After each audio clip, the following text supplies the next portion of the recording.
What's up mga langga? Mayang gabi, mayang hapon, mga langga na mga minamahal. So manihapon, nandito na naman tayo sa panibagong serye ng ating kainan dito sa bukid mga langga. Napakasimple at napakasarap na pagkain sa hapag ang aming pagsasaluhan ng aming pamilya ngayong gabi. So nakita nyo naman po sa intro na napakasarap talaga.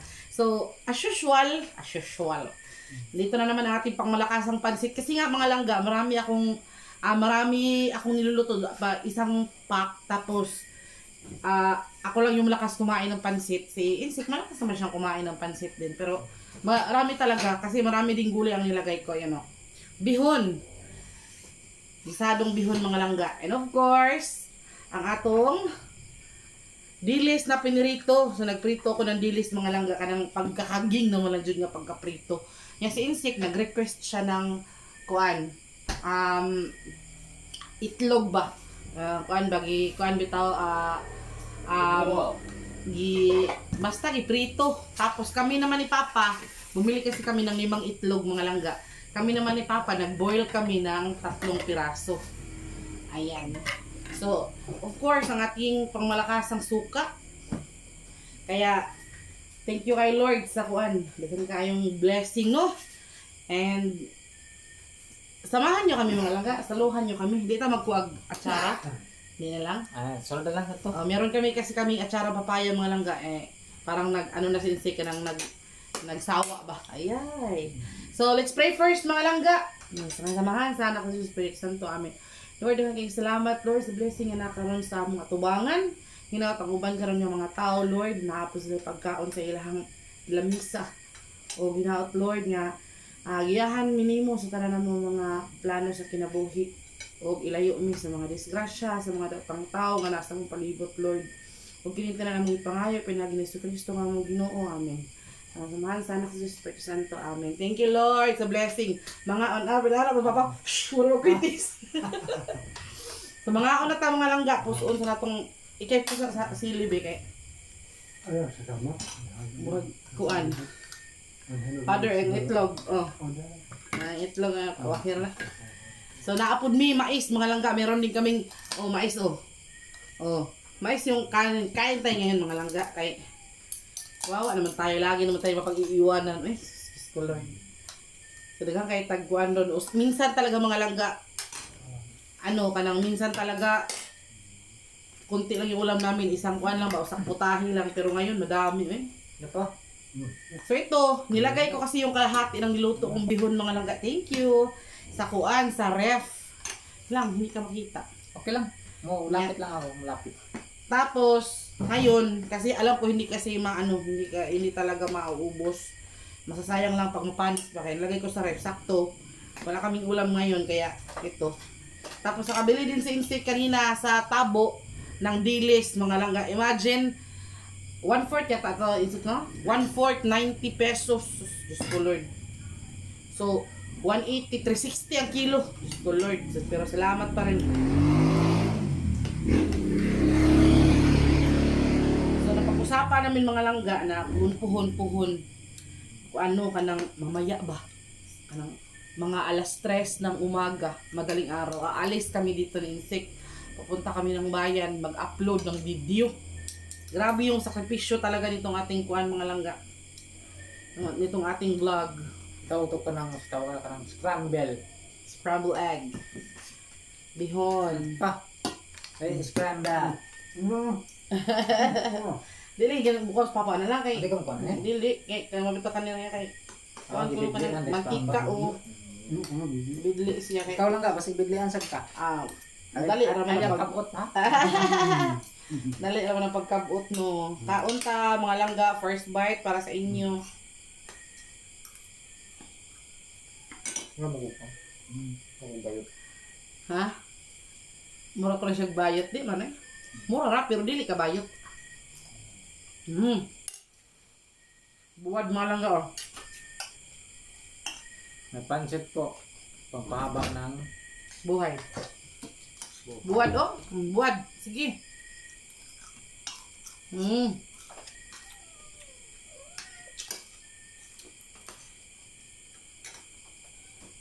Kahit tuyo lang ang ulam, nakatinidor pa rin tayo.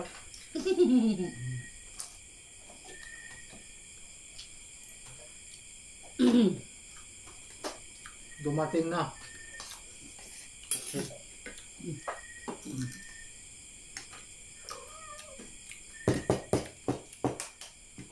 Ganito talaga mga langga pag kuan. Pag minsan-minsan lang kami makakain itong boiled egg mga langga. Kaya sayangan man ka ng sayangan kasi kami ng ginanito pagluto ba parang mabilis maubos kaya palagi scramble egg yung ano naman scramble egg. Aming niluluto kaya dadami man siya kapag scramble. Buyag. Isus ginoo ka na.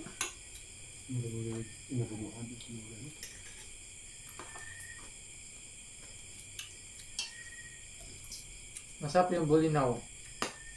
Sausaw sa suka na mahamba.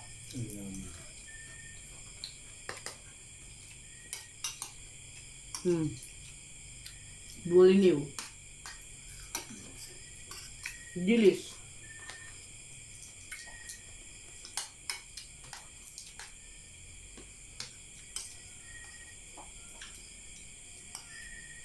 Ano batang pa ba?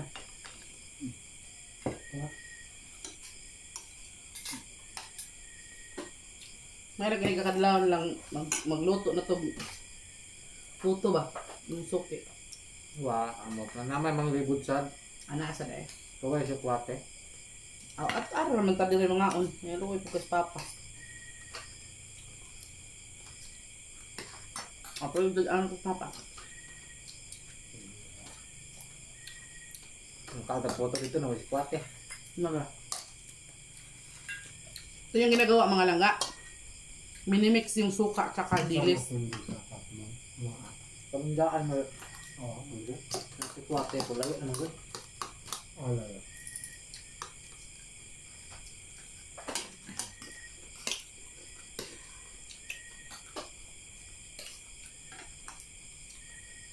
Alas 3 ng madaling araw kami aalis dito mga langga. Lang. Puhon.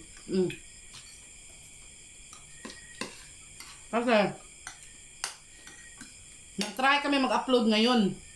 Gumagabi na lang mga langga. Hindi pa rin talaga ako nakakalahati isa-isang video. Kaya umuwi na lang kami kasi apuna na. Tapos may mga hayop pa kami. Meron kaming aso, meron kaming baboy na kailangan pakainin. Kaya umuwi na lang kami mga langga. Tapos si Papa pa walang kasama. Kaya napagdesisyonan na lang namin isik na subukan namin sa bayan. Malayo siya mga langga. 18 kilometers yung tatakbuhin ng motor mo. Tapos madilim pa kasi madaling araw yun. Pero okay lang yun mga langga. Ano kapag may ano daw, kapag may itinanim, may anihin man. So, kailangan natin magtanim ng kasipagan sa pag-video. Kasi nakakatulong tong ating pag-video sa YouTube. Who knows, makasahod tayo. Itong internet namin hindi pa bumalik, no? Hindi pa. Malayo pa sa tinuod.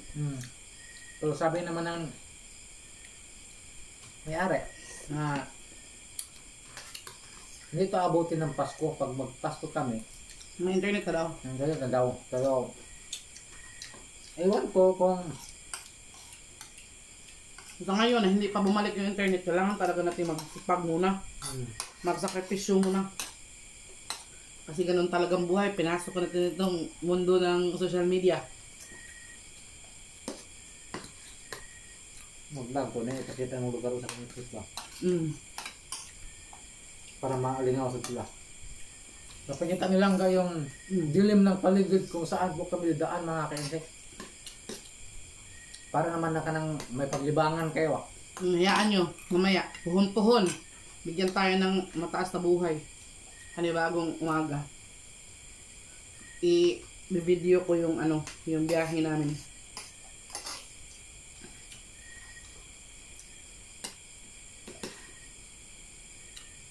Nag-usap na kami ni Papa na kuan, pag alis namin dito siya sa amin. Para makasama sa spring. Naaga kami nga alis mga langga kasi sisikapin din namin na makabalik bago talaga magtanghali, Alas 6. mga alas 6 ng umaga. Kaya marami kasi kaming gawain sa umaga, may baboy kami papakainin. Naglinis pa ng bahay.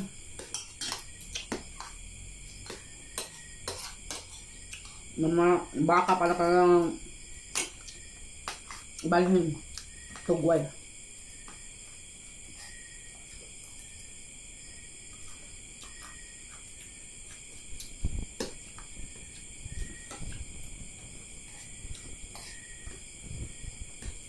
Hindi lang na-post dito lang nakakain. Tuloy-tuloy dyan eh. Hindi na-post. Ang bakla. Sabi lang kayo ko na, hotdon kayo Ang tayo. ito ang ilang Jis, marutulok o Mag-jis-jis na lang ba na ba? Hapit na, anak ka nila naglaan.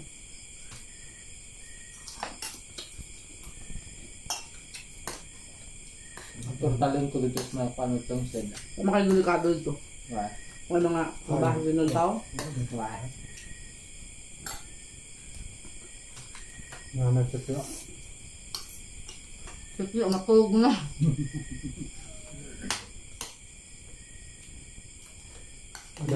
Ko kalau ngamal ko lang motorista, namay kong motorista to ako dan diri ba? Kapag pesta tanggal ko diri. Ito na sa katulugan nito. Ano sa? Kuan. Ang katong. Dami ka ba? Dito. Ano to? Ha? Ang hakam? Kuan. Ito lang tiguang ba? Ang gagawa ka. Akong nigda? Sapo ba? Ano doon sa magdaan? AGM? Ako to yung balay ko. Naga po na mamasero lang. Pero ngayon wala. Ako na. Tapos na. Anong adlaw yun na? Kung kita mo sa'yo, kaya balik eh. Magkuha mo yung Achilles ugma. Zoras. Na size. Mm. Pakta kung hindi ka nagastos eh. Kasi kung nagurawi dito ko doon gawin na. Asa di marot mo ba na?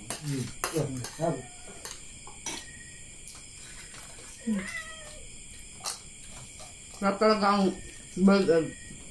Kalimutan ko pala mga ka-insik na nagpunit pa akong pasahero bukas sa alas 6. Kaya kasi kapoy namin na makarating kami ito ng kuwang alas 5.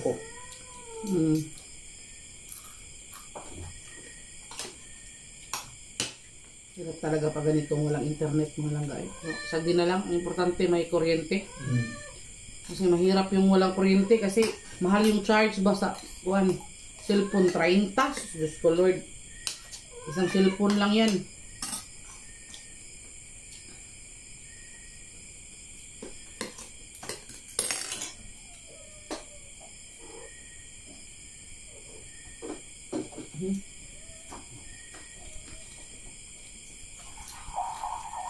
I-drop na ako ni Mudero lang. Dito na lang kani. Kuhan. Pwede.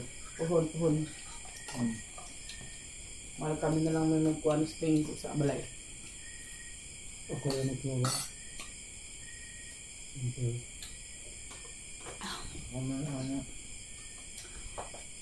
Wag kayo mag-alala mga langga. Yung mga nagre-request na ibalik ni Insik yung kanyang buhok.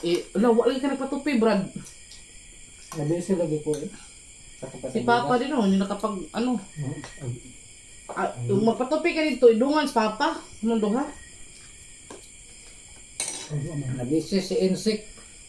Kung kuhan, usahay mo, kuhan mo na siya mo. Tindahan sila si kuhan diha lang, no?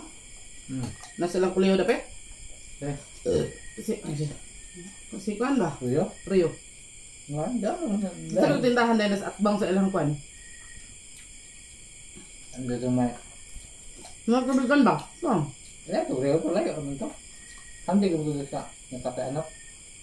Nakagat ko nang daan sa palit ba? Mga pa yung dahil ko. Sabi ko. Ano sa diya mag-standby? Mga sari-sari.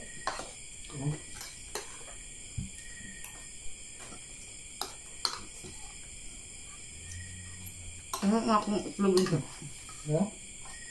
Tingnan ko na. Ayan.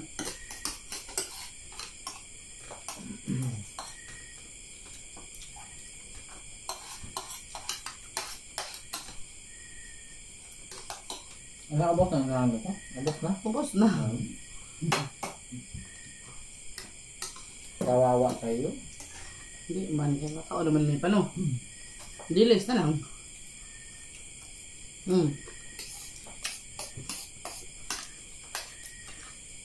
Para ko di kumakain na chicharon.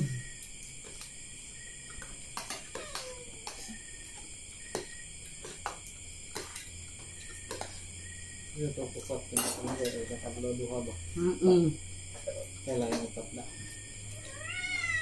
Okay na, ito na ito. Karong ito ba? Dito na. Ang buto edito lang isilin na. Mo ganit. Opat para bago sa kadlaw.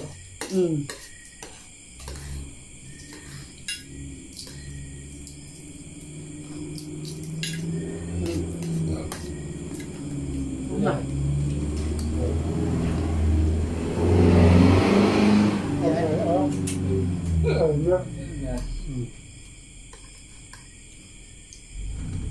Trabaho ka. Nagpapasada. Trabaho ko. Pag-upin ta?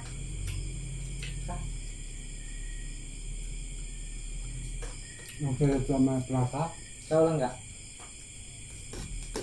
Hindi mo rin suga. Trabaho? Imam na ko sa. Oo. Imam ako. Ngayon ka? Thank you Lord for the blessing. To all these foods.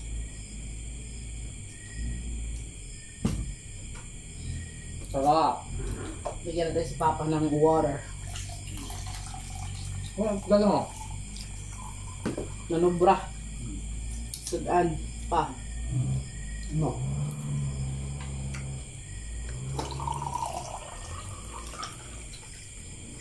Nanira, ganito lang kasimple ang buhay namin mga langga.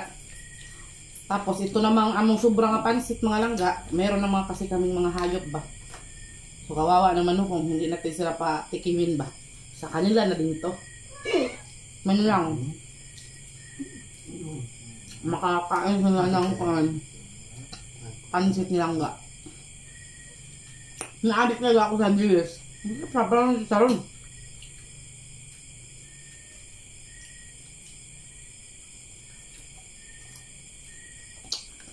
Sinisik mga langga ang daya.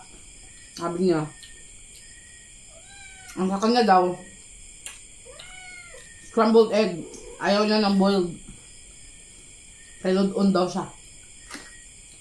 Ngayon, nagluto kami ni Papa ng 3 egg. Kinuha na yung isa. Maro talaga. Isang din na lang ay para magtubo. Masarap. Na.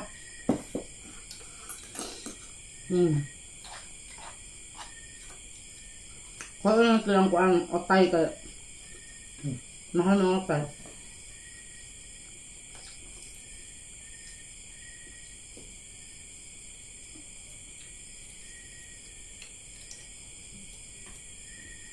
Ganito lang kami mga langga. Pag mag-Christmas, mag-Pasko, kami pa rin 3. So masaya lang kami. Masaya lang tayo. Away.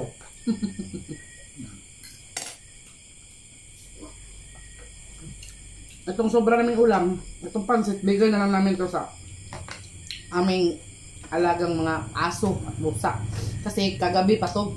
So, sumad na karong gabi kailangan na siyang ibigay. Tapos yung egg, saka itong dilis, pwede pa siya sa breakfast. Kaya.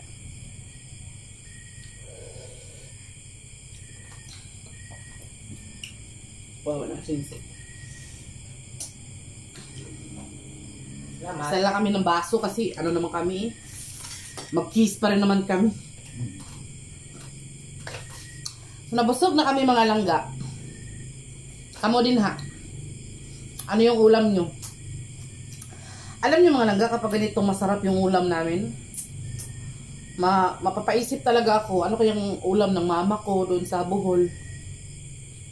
No? Ganyan talaga tayong mga Pilipino, no? Kapag meron tayong mga mahal sa buhay na nasa malayo ba? Kapag meron tayong kinakain na masarap, maiisip talaga natin sila, ano kayang kinakain nila ngayon? No? Langga? Lalo na kapag mahal na mahal mo yung family mo.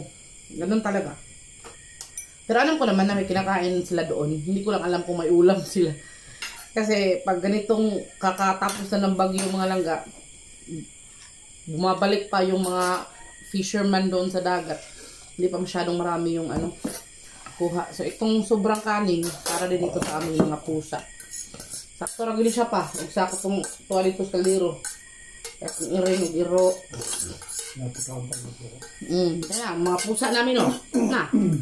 Sobra nang kuan, sobra nang nag-apurado na sila kay gutom na kuno kay sila. Ito yung aming unang-unang pusa, si Marimar. Ito yung pusa namin. Hindi namin to hiningi, hindi namin to nakita lang namin to, napulot ba ni Papa? Ani insik, ikaw pa nakapulot ka? Napulot to ni Papa sa daan. Nagkuan, daot kayo, sobrang kuan ba kanang nakuha lang ito no. Sobrang kanang payat tapos parang mamamatay na ba. Kaya ayun na, awa ako. Alam mo, hindi kasi ako mahilig sa pusa mga langga. Aso lang talaga mahilig ako. Wala pa malit na. Ano pa sige na pa kay na. Kuan na sumad ng udron. Nya ma-contaminate ba? Nasa sobra naka kaya tala pala nila para kana ko itabunan. So, yun mga langga. Ayaw ko talaga sa, hindi naman sa ayaw, no? Pero hindi ako mahilig sa pusa noon. Kasi yung mama ko ayaw sa pusa. Kasi yung pusa kahit saan lang pumupup ba. Tapos nung one time, may pusa kami doon sa sa Bohol. Kanang, doon nanganak sa aming kuan, doon nanganak sa aming damit na panlakad ba. Yung panlakad namin na damit, doon siya nanganak. Puro dugo yung yung mga damit namin doon. Kaya ayaw talaga ni mama ng pusa. Kaya ako din, hindi ako nasanay sa pusa. Sa aso lang, mahilig kami sa aso. Yung mama ko mahilig sa aso. Tapos, yun nga, nakita ni Papa si Marimar. Asa ba ito ni mo nakita pa? Das kilid kalsada sa gilid na kalsada mga nakita niya daw. Sobrang payat. O tinapon daw yun, sobrang payat. Tapos, sobrang payat. Tapos kanang kasi nga na to, parang mamatay na ba? Kaya yun, pinulot ni Papa. Sinabi ko pa, pa ako dun, ba't ka may dalang pusa? Nang-windang daw maglakaw. Sabi ko, Pa, ba't ka may dalang pusa? Ayaw ko sa pusa. Tapos alam niyo naman si Papa, mapagmahal talaga sa hayop. Kaya sabi niya, ampunin na lang daw namin. Kaya yun, wala akong magawa. Majority wins kasi si Insik nag-vote din ng yes. Kaya wala akong magawa. Inampo namin yung pusa. Kaya yun, marami na kaming pusa ngayon. Nanganak si Marimar na unang panganak niya. Kasi ba ito yung mga igsoon? Si Ding, 3. Yung si Ding, yung itong orange namin. Nakita ta. Si Ding, ito yung anak ni Marimar. Ito siya, O yan, si Ding. Ito yung anak ni Marimar. Lalaki, 3 silang anak ni Marimar. Tapos, yung 2, hiningi man. So, binigay namin sa kapitbahay namin. Tapos, nanganak na naman ulit ng 3 din. Nanganak na naman si Marimar ulit ng pangalawang beses. 3 pa rin. 4 ba? Okay, 4. Tapos, yung 2 hiningi ni An kasi daw wala na silang pusa. So, ang naiwan dito, si Ponggay lang tsaka si Paula, yung mga maliliit. So, marami na talaga kaming pusa, mga langga. Na kahit hindi ako mahilig sa pusa kasi itong kanilang mga balahibo ba, nakaka-trigger daw to ng hubak. Ng asma si Papa, asmahon man. Pero itong mga pusang to, kahit asmahon si Papa, pag natulog to si Papa, nawalong ko. Katabi talaga niya to. Ito, si Marimar, nasa gilid, di ba pa? Minsan, nasa ibabaw ng tiyan niya, matulog. Kasi, ito naman, maghanap to ka Papa pag hindi niya makita. Pag hindi niya nakita si Papa, huwag mo ka na, Lolo! Gumaganon siya, para talaga siya nagmimensyo ng lolo, mga langga.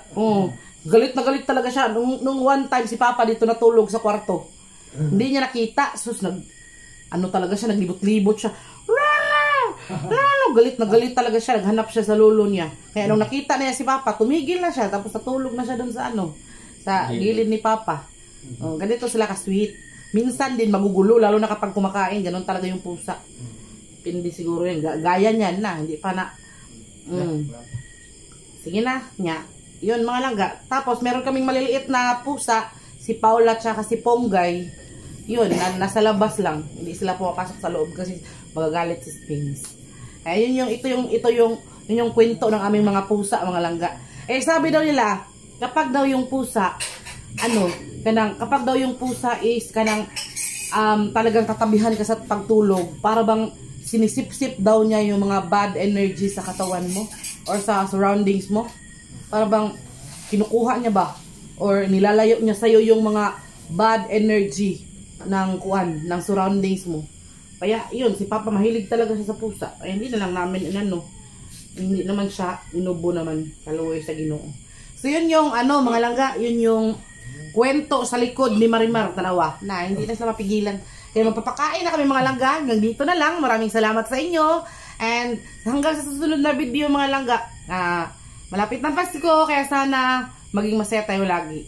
Pray always sa lahat ng mga pagsubok na dumating. Kailangan natin magdasal. Sa mga hindi pa nakapag-subscribe sa aming Facebook page, Langga Isik Vlog pa rin yung pangalan. Tapos yung profile picture, katulad pa rin ng profile picture namin dito sa aming YouTube channel. So, kung gusto nyo pong mag-message doon or magpaabot yung comments, mensahe, yung mga tanong, you can message us anytime mga langga. So, thank you so much and enjoy! Advance Merry Christmas and Happy New Year. Bye-bye! Thank you!